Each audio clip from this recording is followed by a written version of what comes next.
신약성경 로마서 3장 9절에서 18절 말씀, 신약성경 241면쯤에 있습니다.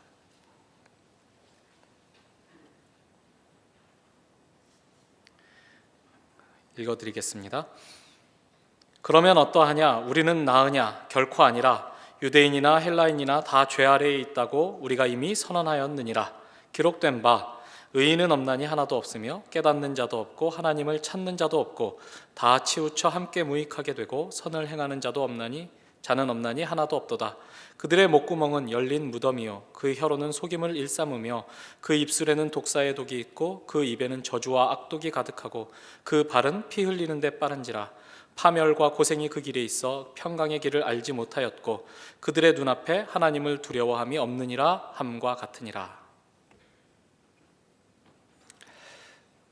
오늘 읽은 3장 18절 밑에 나오는 3장 20절까지가 로마서 그 본론의 첫 번째 큰 묶음의 결론 부분이라고 말할 수 있겠습니다. 무슨 얘기를 하고 싶어서 이 얘기를 하고 있는 것인가? 앞에 1장으로 한번 넘어가 보시겠습니까? 1장 16절 17절에 로마서 앞부분의 큰 주제가 테마가 소개되고 있었죠. 16절에 이렇게 되어 있었습니다. 내가 복음을 부끄러워하지 아니하노니 이 복음은 모든 믿는 자에게 구원을 주신 하나님의 능력이 됨이라. 먼저는 유대인에게요 그리고 헬라인에게로다. 복음에는 하나님의 의가 나타나서 믿음으로 믿음에 이르게 하나니 기록된 바 오직 의인은 믿음으로 말미암아 살리라 함과 같으니라. 이 16절 17절에서 사도 바울이 이제 복음과 관련된 이야기를 하고 있죠. 복음을 전하기 위해 내가 사도로 택하심을 받았고 이제 여러분에게도 복음을 전하길 원합니다. 이렇게 얘기하고 있었습니다. 근데 복음이 무엇이길래 그렇게 너희에게도 복음을 전해야 하는가? 16절에 보면 복음은 구원과 관련된 것이라고 얘기하고 있죠. 구원은 건져내는 것입니다. 그러니까 로마 사람들뿐만 아니고 사도 바울이 만나는 사람들이 무언가로부터 건져냄을 받아야 되는 일이 필요하다는 것을 이제 전제하고 있는 것이겠죠. 복음이 필요하다는 것은. 그리고 그 복음은 다시 17절에 이렇게 설명되고 있죠. 자, 복음에는 하나님의 의가 나타난다라고 얘기합니다.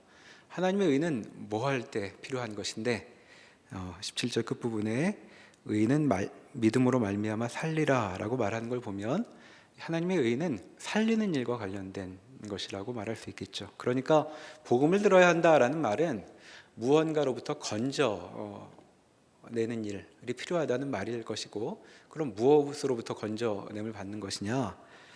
여기 살리라라는 말을 염두에 둘 때 아마도 그것은 죽음과 같은 어떤 상태로부터 살아나는 것에 대한 이야기인 것 같습니다. 그래서 18절 이하 그 3장 20절에 이르도록 사도 바울이 이제 펼쳐놓는 이야기는 무엇이냐 하면, 대체 인간의 상태가 어떻길래 이런 것이 필요하다는 것인가? 복음이 필요하며 구원이 필요하며 하나님의 의가 왜 필요한가? 대체 인간이 어떤 처지에 있길래 그 얘기를 하고 있었던 것이죠. 그리고 오늘 읽은 본문에서 인간의 처지를 이렇게 요약하고 있습니다. 3장 9절부터 다시 한번 살펴보시죠. 한마디로 말하면 누구나, 유대인이나 헬라인이나, 그러니까 모든 인류겠죠. 인류는 죄 아래에 있다, 이렇게 한마디로 말할 수 있답니다. 그럼 죄 아래에 있다는 게 무슨 말인가? 10절부터 18절에 구약 성경을 곳곳에서 인용하고 있는데, 인간이 어떤 형편에 있는지를 알려주는 마치 모음집 같은 것이 여기 인용되어 있는 것입니다. 자, 인간의 상태는 이렇게 말할 수 있죠. 의인은 없다. 자, 의인이 없다는 말은 무엇일까요? 앞에 죄 아래 있다고 했으니까 모두 죄인이다. 죄인이 아닌 이가 없다는 말일 것입니다. 그럼 죄인이라는 것이 무엇인데? 11절과 12절에 이어져 나오는데 11절에 이렇게 이야기하죠. 깨닫는 자도 없고 하나님을 찾는 자도 없다. 하나님을 찾는 자가 없다는 것입니다. 오히려 다 치우쳐 함께 무익하게 되고 선을 행하는 자는 없다라고 얘기하고 있습니다. 자, 죄인 모두 의인이 없다는 것, 모두가 죄인이라는 것을 말하면서 두 가지를 얘기하고 있죠. 하나님을 찾는 이도 없고 그리고 선을 행하는 자도 없다 이렇게 얘기하고 있습니다. 이거 앞에서 1장 18절에 나왔던 이야기를 다시 여기 요약하고 있는 셈이죠. 1장 18절에 보면 이런 말이 나왔습니다. 하나님의 진노가 불의로 진리를 막는 사람들의 모든 경건하지 않음과 불의에 대하여 하늘로부터 나타나나니 이렇게 되어 있었습니다.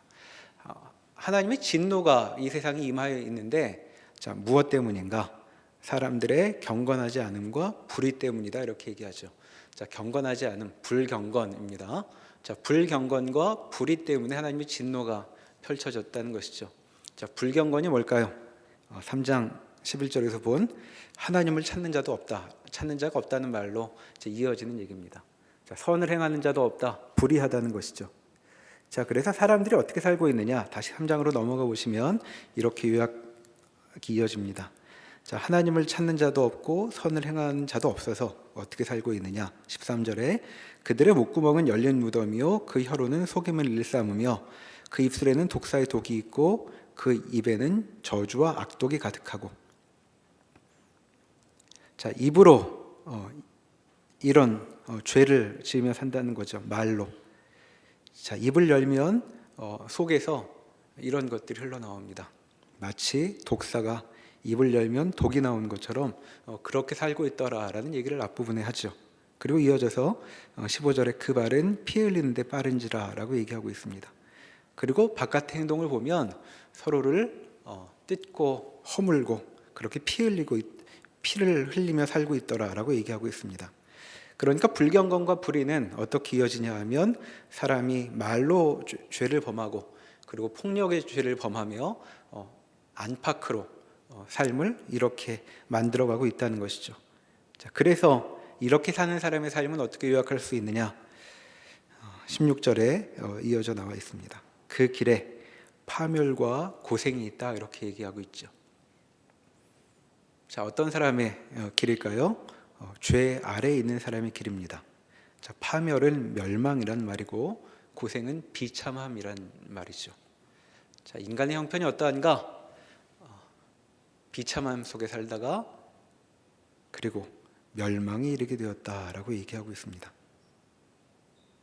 그래서 17절에 말하듯 그 길은 평강의 길을 알지 못하는 것이다 라고 얘기하고 있죠. 평강과는 너무나 먼 그런 삶을 살고 있다고 얘기하고 있는 것입니다. 이와 같은 요약은 1장 18절에서 32절에 나와 있던 긴 이야기를 짧게 압축해 놓은 것인데 대체 여기서 말하는 인간의 형편이 무엇인가 우리가 다시 한번 1장으로 넘어가서 좀 곰곰이 생각해 보면 좋겠습니다. 자, 이 흐름을 거꾸로 올라가 보면 좋을 텐데 1장 28절을 한번 보시죠. 거기 보면 사람들이 어떻게 살고 있느냐? 자, 합당하지 못한 일을 하게 되었다라고 말하며 여러 가지 일들을 열거하고 있습니다. 자, 29절부터 보시면 그 열거 내용을 보시죠. 자, 사람의 삶은 이러한 일들로 채워져 있는데 불의. 자, 앞에서도 말했었죠. 인간은 선을 행하지 않는다고. 자, 불의의 내용을 이렇게 좀 더 구체적으로 얘기합니다. 추악. 추악은 악행을 저지른다는 것이죠. 탐욕, 악의, 시기, 살인, 분쟁, 사기, 악독. 자, 악독은 저기를 품고 산다는 것입니다. 그리고 수군수군하는 것, 비방하는 것, 그리고 하나님께서 미워하시는 자라는 말은 하나님을 미워한다고 달리 표현할 수도 있습니다. 그리고 능욕하는 것, 능욕은 불손하게 행동하는 겁니다. 겸손과는 반대의 말이죠. 그리고 교만함, 자랑함, 악을 도모함, 부모를 거역함, 이러한 것들이 인간의 삶을 채우고 있다는 것이죠. 그래서 인간의 삶을 다시 31절에서 요약하길 우매한 자요, 배약하는 자요, 무정한 자요, 무자비한 자라고 얘기하고 있습니다. 자, 우매한 자, 지혜가 없다는 것이죠. 무언가 제대로 분별하는 것이 없다는 것입니다. 자, 배약하는 것은 약속을 어기는 것이죠. 진실하지 않다는 것, 신실하지 않다는 말이고, 무정함은 마음에 사람들을 보고 마음으로 반응한 일이 없다는 것입니다. 그 무정함과 무자비함은 이제 묶어서 볼 수 있는데 사람들을 볼 때 그 사람도 힘들고 어렵겠구나 이런 마음으로 보지 않고 냉혹하게 본다는 것이죠. 자, 여기 여러 가지 것들이 그 이제 나열되고 있는데 실은 그 우리한테 익숙한 것들입니다. 세상살이 그 사회생활 하시면서 배우게 되는 게 뭘까요? 어린이집 갈 때부터 배우게 되는 것입니다. 세상은 이런 것들이 있으니 염두에 두고 살아야 한다. 그런 거 배우지 않습니까? 그리고 또 내가 때로는 그렇게 행동할 때는 사람이 그렇지 뭐 이제 이렇게 넘어가기도 합니다. 우리한테 굉장히 익숙한 일이죠. 여기저기를 둘러봐도 다 많이 있는 것들입니다. 그런데 한편 여기 열거한 것들을 보시면 그렇게 그 어디를 봐도 볼 수 있지만 또 한편으로는 전혀 익숙해지지 않는 내용들이기도 하죠. 절대 우리에게 익숙해지지 않습니다. 왜냐하면 우리가 이런 일을 당하면 밤잠을 못 이루기 때문이죠. 여기 여러 가지가 나와 있는데 여러분 한번 보십시오. 이런 일 겪어보신 것 뭐가 있으셨는지. 여러분 배신당해 보신 적 있으십니까? 이게 배약하는 것이죠. 여러분 배신당하시면 어떠실 것 같으십니까? 오늘 조모임이고 뭐고 이렇게 되시지 않겠습니까? 그리고 사람이 내 편의를 안 봐주고 규칙대로만 하면 어떻게 이렇게 할 수가 있는가? 그러고 씩씩거리면서 역시 잠을 못 이룰 것입니다. 그러니까 여기 지금 사도 바울이 열거하고 있는 이 내용들은 우리한테 이런 얘기를 해주고 있는 것이죠.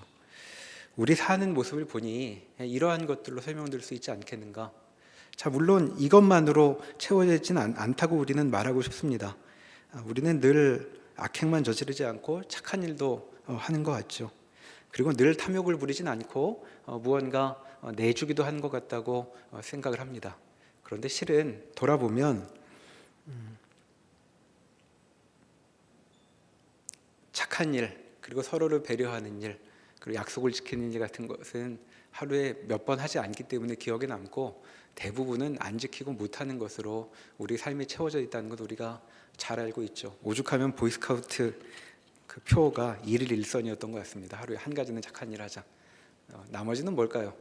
착한 일 아닌 걸로 채워져 있다는 것이죠.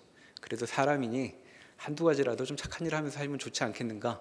이렇게 애써 얘기하고 있는 중이죠. 근데 그것도 잘 못 되는 것 같습니다. 그러니까 우리도 우리 자신을 보호하려고 얼마나 많이 이런 거 생각하며 삽니까? 누가 나한테 잘해주면 깜짝 놀라지 않습니까? 왜 잘해주지? 왜 그렇게 생각하기 때문일까요? 기본적으로 못 해준다고 여기기 때문입니다. 그러니까 잘해주면 긴장하기 시작하죠. 뭔가 있는 것이다. 그게 우리의 현실이라고 얘기하고 있는 것입니다. 자, 그러면서 이 일을 열거하며 32절에 이렇게 얘기하죠. 그들이 이 같은 일을 행하는 자는 사형에 해당한다고 하나님께서 정하심을 알고도 자기들만 행할 뿐 아니라 또한 그런 일을 행하는 자들을 옳다 하느니라. 자, 다 안다는 겁니다. 뭘 안다는 걸까요? 이렇게 살면 죽는다는 걸 안다는 것이죠. 이렇게는 살 수 없고 이렇게 서로 물고 뜯으면 죽음밖에 남는 것이 없다고 알고 있다는 것입니다. 그래서 여러분 그 사회 시간에 그런 거 배우시지 않았습니까? 사회계약론이라고. 사람은 가만두면 서로 멸종되게 생겼으니까 각자 갖고 있는 권리를 좀 서로 한쪽에 모아주고 좀 부자유함으로 안전을 도모하기로 했다고. 사람들이 이제 그렇게 생각을 해보는 것인데 사람들도 다 그렇게 생각한다는 거죠. 우리가 그대로 두면 도무지 유지가 안 되는 인생이로구나라고 생각을 한다는 것입니다. 그런데 어떻게 할 수 없으니까 그러려니 하고 사는 것이죠. 그래서 우리나라 어린이집에서 그 선생님들이 처음에 아이들 가르칠 때 그런 얘기부터 가르치는 것 같습니다. 모르는 어른이 잘해주면 절대 따라가면 안 된다. 잠재적으로 유괴범이라고 이제 교육을 하는 것이죠. 오죽하면 그러겠습니까? 그런데 그 말이 맞다고 생각을 하니까 다 그렇게 가르치고 있는 것이죠. 그러니까 여기 말하고 있는 것처럼 이렇게 사는 게 이렇게 사는 게 별로 좋은 게 아니라고 알면서도 모두들 다 그렇게 살 수밖에 없다고 인정하게 되었다라고 지금 말하고 있는 것입니다. 이것이 이제 인간의 형편이라는 것이죠. 자, 우리가 다 알고 있는, 그리고 많은 경우에 뭐 그렇지 뭐 인생이 그런 것이지 이제 그렇게 얘기합니다. 그래서 우리가 바라는 것은 이런 일이 그래도 우리 인생에 좀 덜 벌어지면 좋겠다는 정도의 생각을 하는 것 같습니다. 여기 방금 읽었던 29절에서 31절에 나와 있는 이 열거된 내용들이 만약 우리 인생에 하나라도 제대로 우리에게 경험되면 우리 인생이 틀어질 것입니다. 어렸을 때부터 많이 들었던 이야기, 아버지의 원수를 갚기 위해 평생을 바치지 않습니까? 자, 누군가에게 사기를 당하면 평생 사람을 못 믿습니다.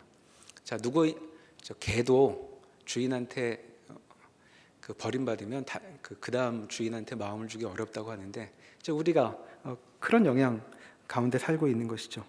자, 이런 일들 속에서 살면서도 사는 게 그렇지 뭐 어쩌겠냐, 이러면서 사는 것이 이제 우리의 형편입니다. 근데 성경은 이와 같은 일을 얘기하면서 좀 더 우리에게 얘기하고 싶어하는 것 같죠.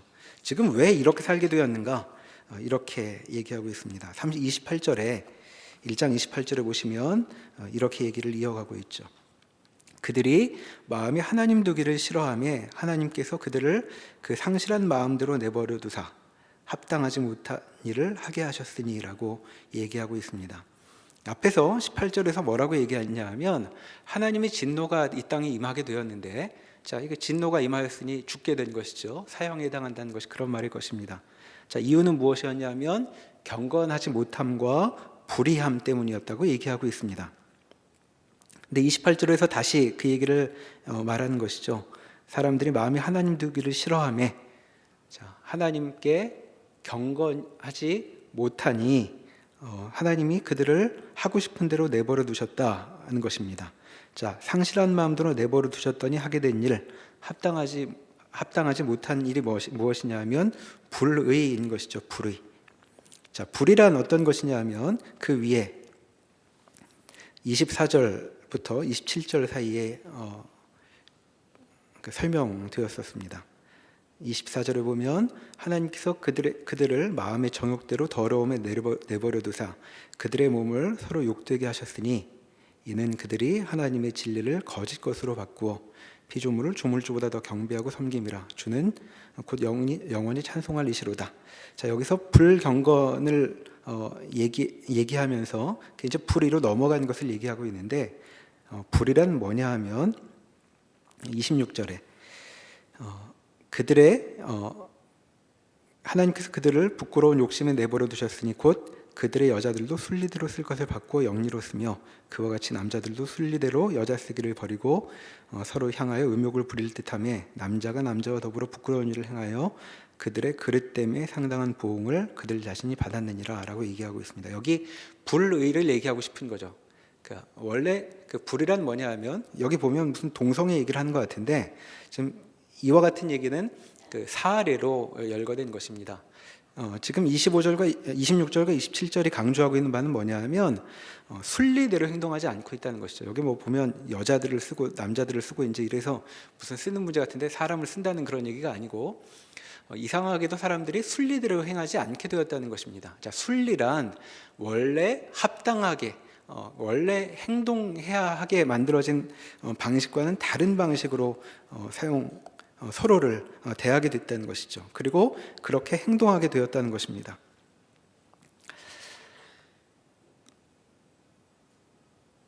자, 그것이 불이고, 이와 같은 일, 원래 정해진 대로 만들어진 대로 삶을 살지 못하여 영리로 행동하게 된 것이 무엇이냐 하면 29절부터 나왔던 여러 가지 일들인 것이죠. 그러니까 우리가 알고 있는 사람이 원래 그렇지 뭐 인생이 원래 그런 거야, 세상은 한눈 팔면 코 베가는 곳이야 라고 얘기하는 그것이 원래부터 그런 것이 아니라 사람들이 영리로 행동하기 시작했기 때문에 벌어진 일이라고 말하고 있는 것입니다. 그러니까 그걸 보면 원래는 그렇게 행동하도록 창조된 게 아니라는 사실을 짐작해 볼 수 있겠죠. 그럼 왜 사람은 원래 행동하도록 만들어진 방식대로 움직이지 않고 이렇게 되었는가? 그것이 방금 읽었던 24절, 25절에서 이어졌던 내용 때문입니다. 사람들이 하나님을 마음에 두기 싫어하고 오히려 피조물을 조물주보다 더 경배하게 되었기 때문에 이와 같은 불의가 생겨난다고 말하고 있는 것이죠. 그래서 25절에 이때 사람들은 이렇게 삽니다. 하나님의 진리를 거짓 것으로 바꾸어 피조물을 조물주보다 더 경배하고 섬기게 되었다. 이렇게 얘기하고 있습니다. 자, 이게 좋은 걸까요? 나쁜 걸까요? 조물주를 안 섬기고 피조물을 섬긴다는 말은 어떤 분위기 속에 주어진 말일까요? 자, 사람들이 하나님을 잊어버리니까 하나님께만 드려야 될 마음을 하나님도 아닌 것에 돌리게 되었다라고 말하고 있는 것입니다.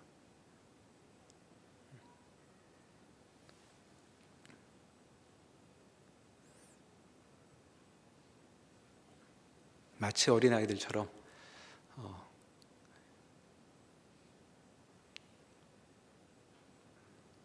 내가 10원짜리 10개 줄 테니까 너 1,000원 한 장 나 줄래? 이러면 바꾸는 것처럼 그렇게 됐다는 것이죠. 더 좋은 것은 잊어버리고 피조물에 만족하며 살게 되었다고 얘기합니다. 자, 피조물에 만족하게 되니까 사람들은 제 나름대로 생각해서 밑에 있는 것처럼 그렇게 살게 된 것이죠. 자, 그래서 지금 우리가 알고 있는 인생의 비참함, 서로에게 마음을 놓을 수 없는 그 형편은 어디서 비롯되었는가? 그 일만이 아니라 더 깊은 뿌리가 있는데 그것은 하나님을 마음에 두기 싫어했기 때문이다라고 여기 얘기하고 있는 것이죠. 자, 그래서 인간의 문제가 인간에게 문제가 빚어졌다는 것입니다. 그러니까 성경은 지금 인간의 형편을 말하면서 구원이 필요한 사람에게 이렇게 얘기하고 있는 것이죠. 사람들은 하나님을 마음에 두지 않고 하나님보다 못한 것에 마음을 두며 마음을 빼앗기며 살게 되었다. 그리고 서로를 물고 뜯고 상대를 죽이고 내가 살아나는 방식의 삶을 살게 되었다. 자, 그래서 남는 것이 무엇인가? 사형, 죽음뿐인데 그래도 그런가 보다 하고 살고 있다라고 얘기를 한다는 얘기까지 여기 한 것입니다. 그런데 하나님은 지금 사도 바울이 전하고 있는 복음은 뭐라고 얘기하냐면 그런데 인간이 그렇게 살아도 되는 것인가? 라고 묻고 있는 것입니다. 정말 그 정도로 그렇게 살아도 되나? 자, 여러분 교회 여기 오래 다니신 분들이 많이 있겠지만 한번 생각해 보십시오. 자, 우리도 이 사회 살면서 이렇게 살지 않습니까? 원래 그런 거 아니야? 사회는? 자, 사회에 가면 이용당하지 않는 법, 사람들한테 속이지 않는 법, 그리고 그리스도인 정도라면 적어도 속이지는 않고 사는 법, 이 정도를 이제 갖추고 세상에 나가는데 묻는 것이죠. 성경이 정말 그러고도 인생을 긍정할 수 있단 말이냐라고 묻습니다. 이러고 살 거라면 물어야 한다는 것이죠. 부모님한테 왜 나 낳았냐고, 너무 무책임한 거 아니냐고 이렇게 물어야 맞다는 것입니다. 왜냐하면 하나님은 이렇게 살라고 사람을 만든 게 아니라고 얘기하고 있기 때문이죠. 그러니까 여기서 원래 이런 거지 뭐라고 생각한다면 복음을 안 들어도 됩니다. 굳이 복음까지 들으실 필요 없이 그냥 세상에 적응해서 사시면 됩니다.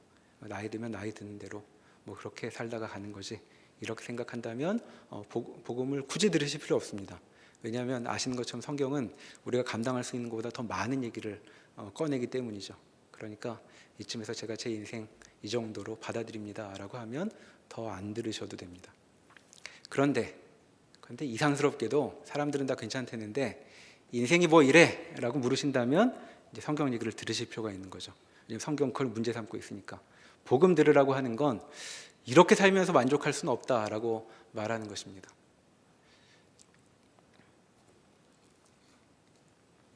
자, 그러면서 성경이 그럼 이렇게 살면서 만족할 수 없다면 어디까지 알아야 되느냐?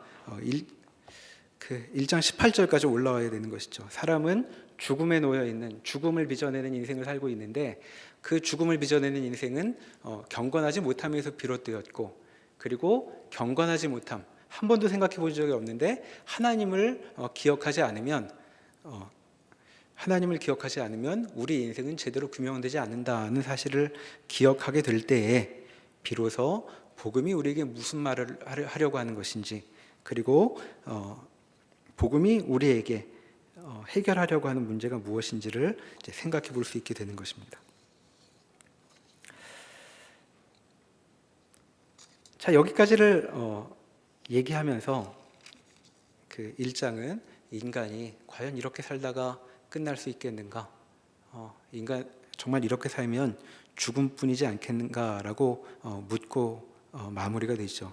그리고 나서 2장에 나오는 얘기는 이제 그것을 받아들이는 사람에게 이야기를 좀 더 진행하고 있는 것입니다. 자, 1장까지 얘기는 그것이었죠. 인간이 이런 형편에 있는데 구원이 선포되었다는 것입니다. 이렇게 살지 말고 건져냄을 받는 일이 필요하다고 얘기하고 있는 것이죠. 자, 그런데 그 구원, 복음이 말하는 구원은 그럼에도 불구하고 그 상황을 다 안다고 해도 그렇게 쉽게 입에 올릴 수 없는 어떤 이유가 있다라고 2장이 얘기하고 있습니다. 자, 2장 1절부터 한번 다시 보시죠. 그러므로 남을 판단하는 사람아, 누구를 막론하고 내가 핑계하지 못할 것은 남이 판단하는 것으로 내가 너를 정죄함이니 판단하는 내가 같은 일을 행함이니라. 이런 일을 행하는 자에게 하나님의 심판이 진리대로 되는 줄 우리가 아노라. 이런 일을 행하는 자를 판단하고도 같은 일을 행하는 사람아, 내가 하나님의 심판을 피할 줄로 생각하느냐. 자, 그 얘기를, 그 1장까지 이야기를 누군가 같이 듣고 있었습니다. 정말 그래, 인간이 그러고도 살 수 있다고 생각하면 문제지, 다 사형에 해당하는 것이야, 이렇게 따라가는 것이죠. 말 참 잘했다, 사람이 저렇게 사니 다 죽어야 돼, 저건 사는 것도 아니야 라고 누군가 맞장구를 치고 있는데, 그런데 지금 읽은 얘기는 뭐냐면 그 맞장구를 치는 사람도 사형이라는 결과를 피할 수 없다고 얘기하는 것이죠. 왜 그럴까요? 6절에 그 이유가 나와 있습니다. 하나님께서 각 사람에게 그 행한대로 보응하시기 때문이죠. 자, 지금 왜 사람들은 죽음에 이르게 되었는가? 위에서 1장 끝부분에서 얘기한 것처럼 그렇게 행하고 있기 때문입니다. 자, 그렇게 행하는 자는 보응하신다는 것이죠. 행한 대로. 그러니까 그 옆에서 그래, 저 사람 저렇게 살고 있는 거 정말 문제였어, 저렇게 하다가 인생 좋은 꼴 못 보지, 이렇게 맞장구 치고 있는 사람에게 눈길을 돌려서 이렇게 얘기하는 것이죠. 그런데 당신은 어떻게 사십니까?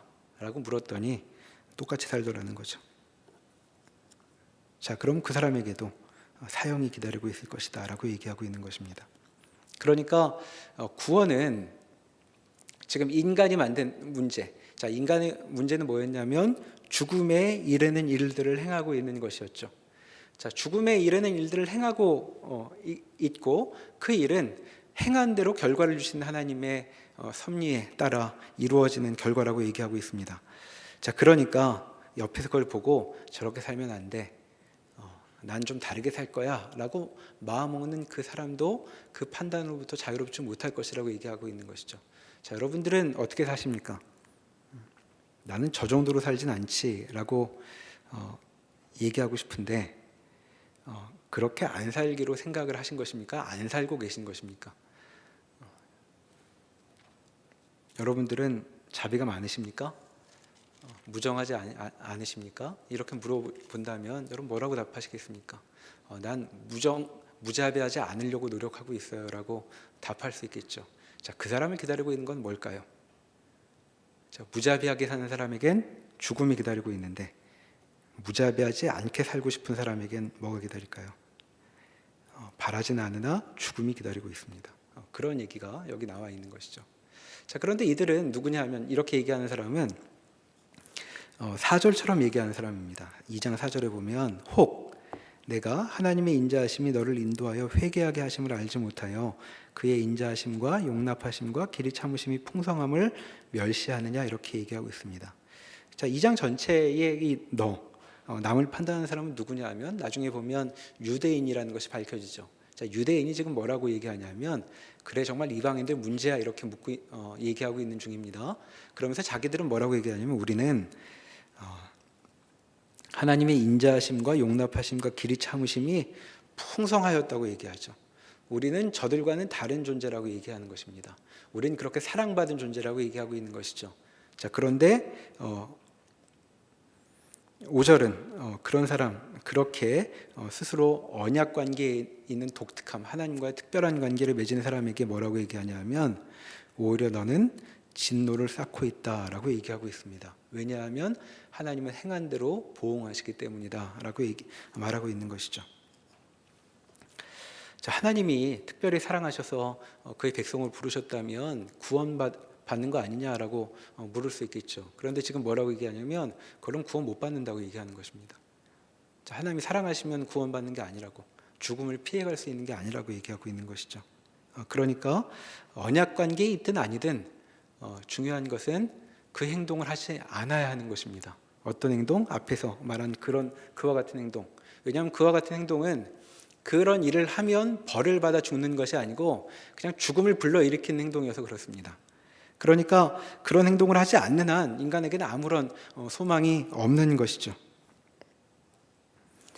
그래서 2장 17절에서 이렇게 유대인들에게 얘기하고 있었습니다. 자, 유대인이라고 불리는 너에 대한 얘기죠. 자, 유대인들은 어떻게 사냐 하면 율법을 의지하며 하나님을 자랑하며 율법의 교훈을 받아 하나님의 뜻을 알고 지극히 선한 것을 분간하며 맹인의 길을 인도하고 어둠에 있는 자의 빛이요 율법에 있는 지식과 진리의 모든 모본을 가진 자입니다. 그래서 어리석은 자의 교사요 어린아이의 선생이라고 스스로 믿고 있죠. 우리야말로 진리를 품고 있다. 인간에게 주어져 있는 올바른 길을 알고 있다. 그러니까 세상 모든 사람들이 우리가 가르친 바대로 우리가 품고 있었던 그런 가르침을 따라 살아야 한다라고 믿고 있었다는 것입니다. 자, 그런데 이들은 그 가르침을 안고 어떻게 살고 있냐 하면 도둑질하지 말라고 선포하며 도둑질합니다. 간음하지 말라고 선포하며 간음하고 있죠. 우상을 가증히 여긴다고 말하면서도 신전 물건을 도둑질하고 있다는 것입니다. 자, 신전에는 보화가 많으니까 신전에 있는 거 아무것도 아니야 라고 말하면서도 거기 보화는 도둑질하며 그렇게 살고 있다는 것이죠. 자, 여기 그래서 유대인들, 하나님과 특별한 관계에 있었던 사람마저도 그 죽음이라는 문제, 인간이 처해 있는 형편 앞에 서 보니까 이들도 여전히 막다른 골목에 서 있게 되었다라고 얘기하고 있는 것입니다. 자, 여기서 이 복음이 대체 무슨 일을 하려고 하는 것인가에 대한 것들을 이제 생각해 볼 수 있는 것이죠. 자, 여러분, 구원은 하나님이 너 용서해 줄게 그러면 그냥 받을 수 있는 것일까요? 어떻게 생각하십니까? 어떻게 배우셨습니까?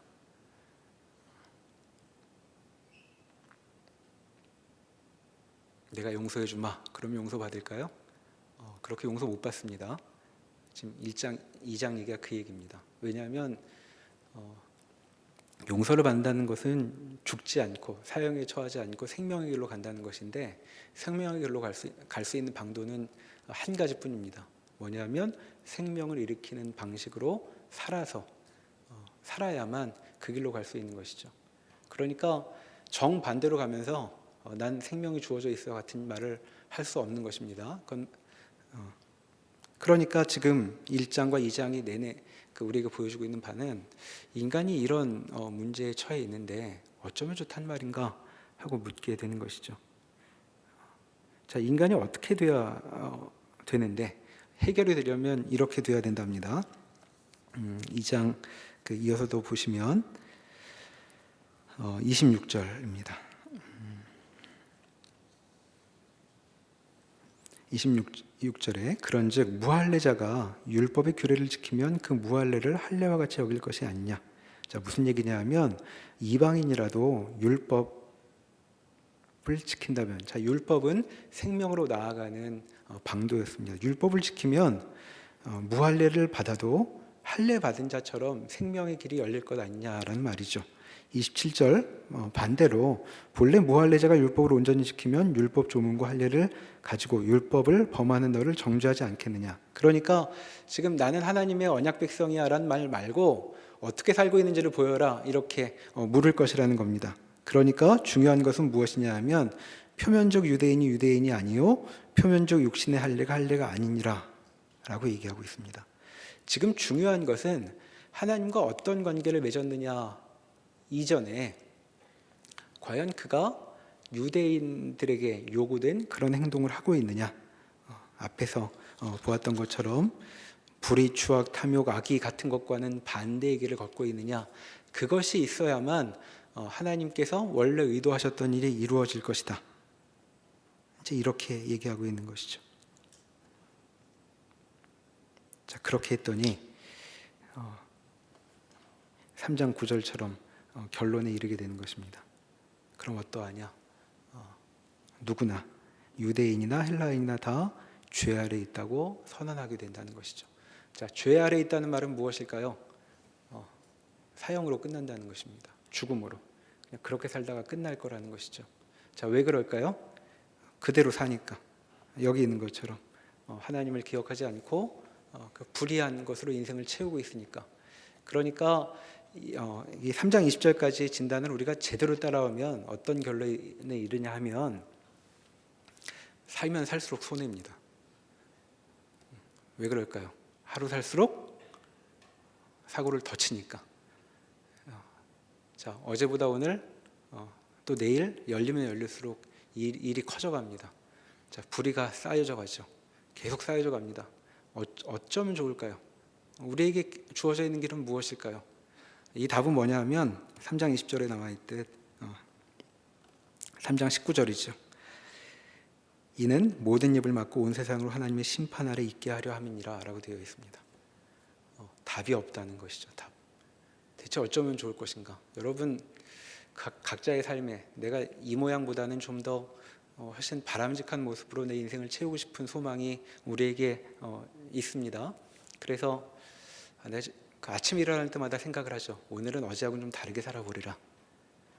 그래서 살아보시면 어떠십니까? 내일 하루를 또 기대하게 되지 않습니까? 내일 하루는 오늘하고는 좀 다르게. 근데 성경의 1장의 진단을 제대로 쫓아가면 어떻게 이해해야 되냐면, 우리는 내일 기회가 하루 더 생긴 것처럼 보이는데 우리는 내일 하루가 열림으로 더 무거워진 나락으로 떨어지게 된다고 이제 얘기하고 있는 것입니다. 이게 인간의 모습이라는 거죠. 자, 묻게 됩니다. 어쩌면 좋을까? 구원 같은 게 가능할까? 묻게 되죠. 자, 이런 건 안 가능하다고 말하는 사람들도 있습니다.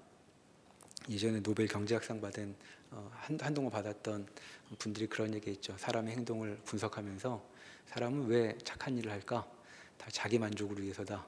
이제 이 얘기에서 노벨 경제학상을 받았던 것 같습니다. 아주 간단히 얘기하면 사람은 결국 자기 유익을 위해 사는 것이고, 모든 행동은 그렇게 사는 것으로 분석할 수 있다. 그러니까 원래 그런 거라고 받아들이자. 이기적 동물이고 그렇게 살다가 사고 안 당하고 건강해서 그래도 좀 오래 살면 덜 아쉬운 것 같다. 사람들은 그렇게 생각합니다.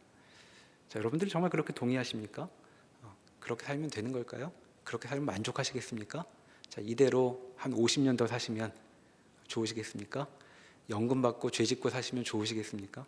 하루하루 예금 많이 쌓아놓고 사람들한테 불의하고 무정하게 굴며 하루라도 더 사시면 좋으시겠습니까? 하나님이 묻고 계시죠. 정말 그게 사는 것이냐? 이렇게 묻고 계신데, 근데 지금 우리가 따라온 바로는 답이 없습니다. 왜냐하면 사람은 행한 대로 보응을 받게 되어 있는데 우리는 안 행하고 있죠. 이상합니다. 뭔가 있는 것 같습니다. 마음은 그렇지 않지 않습니까? 마음은 좀 잘해보려고 하는 마음이 우리에게 가득하죠. 그런데 하루를 돌아보면 마음은 그랬는데 몸은 멀리 있는 것 같습니다. 그래서 우리는 자꾸 이를 그르치고 있습니다. 어쩌란 말인가? 자, 그래서 복음이 우리에게 주어져 있는 것이죠. 자, 복음이 우리에게 말하고 있는 것은 하나님이 우리를 용서해 주셨다는 정도의 이야기가 아닙니다. 자, 매일 스스로를 그르치고 있는 사람에게도 구원이 가능하려면 어떻게 해야 될까요? 여기 나와 있는 것처럼 하나님은 사람이 행한 대로 보응하시도록 되어 있는데, 매일 서로를 미워하고 나를 미워하고 내게 주어진 시간을 흐트러버리고 있는 우리에게 대체 무슨 소망이 있는 것일까? 자, 복음은 그 얘기를 하려고 합니다. 다음 시간부터 그 얘기를 따라가게 될 텐데 이것 하나만 미리 기억해 두시고 넘어가면 좋겠습니다. 구원은 우리가 무언가를 잘해서 얻어질 수 없다는 사실을 여기 확인시키고 있는 것입니다. 그러니까 우리는 우리로서는 기회가 없습니다. 하나님께서 우리에게 100만 번쯤 기회를 다시 주신다고 해도 도무지 우리가 지금까지 살아온 방식을 벗어날 수 없다는 걸 우리가 잘 알고 있죠. 그리고 참으로 고맙게도 하나님도 그걸 아신다고 얘기하고 있는 것입니다. 그래서 사도 바울을 보내서 복음을 전하고 계신 것이죠. 자, 하나님이 나타나실 텐데 나타나셔서 무슨 일이 벌어지느냐? 우리가 다 알고 있는 것과는 반대 결과 사는 일, 그 일이 우리에게 허락될 것이라고 말하고 있습니다. 자, 그러니 우리 그 인류의 현실을 여기 다루면서 곰곰이 생각해 보면 좋겠습니다. 자, 우리에게 문제가 되는 것은 이런 것 같죠. 아까 3장 16절에서 봤던 것처럼 우리 인생의 큰 과제는 고생 같습니다. 고생. 다른 말로 비참함이라고 얘기했죠. 비참하다. 비참함이 좀 없어지면 좋겠다는 것이었습니다. 그런데 지금 성경을 천천히 따라왔다면 성경이 우리에게 얘기하고 있는 바는 뭐냐면 비참함 같은 거, 그런 허전한 마음 같은 거를 하기가 쉽지 않더라는 것입니다. 왜냐하면 우리 존재 자체가 그런 비참함을 만들어내고 있기 때문이죠. 자, 그러니까 성경이 묻습니다. 이런 존재를 가지고 어찌하면 좋을 것인가? 우리에게 대체 무슨 기쁜 소식 같은 게 가능할 것인가? 라고 묻고 있는데 로마서는 그 얘기를 우리에게 들려주고 있습니다.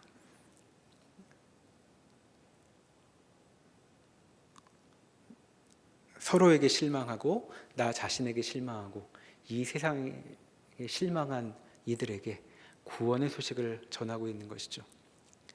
자, 그런데 그 구원의 소식은 우리가 기대했던 것과는 좀 다른 것 같습니다. 자, 스스로에게 실망할 때, 상대방에게 실망할 때 우리가 바라는 건 저 사람이 좀 좋아지면 좋겠다는 것이죠. 그리고 나에게 실망할 때 내가 그래도 좀 더 멋있어지면 좋겠다는 것입니다. 근데 성경은 상대방도 안 멋있어지고 나도 안 멋있어질 것이라고 얘기하며 구원을 말하려고 합니다.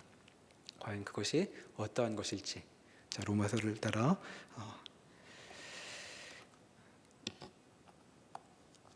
우리가 갖고 있는 마음을 모아서 따라가 보면 좋겠습니다. 3장 21절이 우리에게 이렇게 이야기하죠.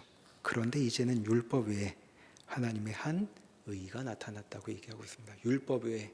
자, 율법 외에란 말은 스스로 죽음을 일구어내는 인간들에게 그들이 죽지 않을 방도가 열렸다라는 것이죠. 그리고 그 일은 하나님께서 직접 이루신 일이라고 말하고 있습니다. 그것이 우리의 인생이라는 것이죠. 그래서 우리는 이제부터 이 복음의 소식을 아는 사람들은 이렇게 살기로 하는 것입니다. 내가 어제보다 얼마나 멋있어졌는지를 확인하며 삶의 의미를 찾지 않는 사람들입니다. 내가 얼마나 착한 일을 더 많이 했는지, 어제보다 훌륭해졌는지를 갖고 나를 확인하지 않기로 하는 사람들이죠. 우리의 소망은 거기에서 오지 않고 저 바깥, 우리도 알지 못하는 곳에서 오기 때문입니다. 그와 같은 일이 우리의 삶을 감싸고 있다는 사실을 기억하며 좀 더 구원의 소식을 따라가 보면 좋겠습니다. 기도하시겠습니다. 하나님, 우리에게 주어진 삶이 무엇인가 우리도 잘 이해할 수 없으면서도 과연 이것이 다인가, 이렇게 살려고 태어난 것인가 우리는 물을 때가 많이 있습니다. 그런데 하나님께서 그와 같은 우리에게 구원이 열렸다고 말씀하고 있습니다. 그런데 도무지 그 구원이 어떻게 우리에게 가능할지 우리는 잘 짐작이 되지 않습니다.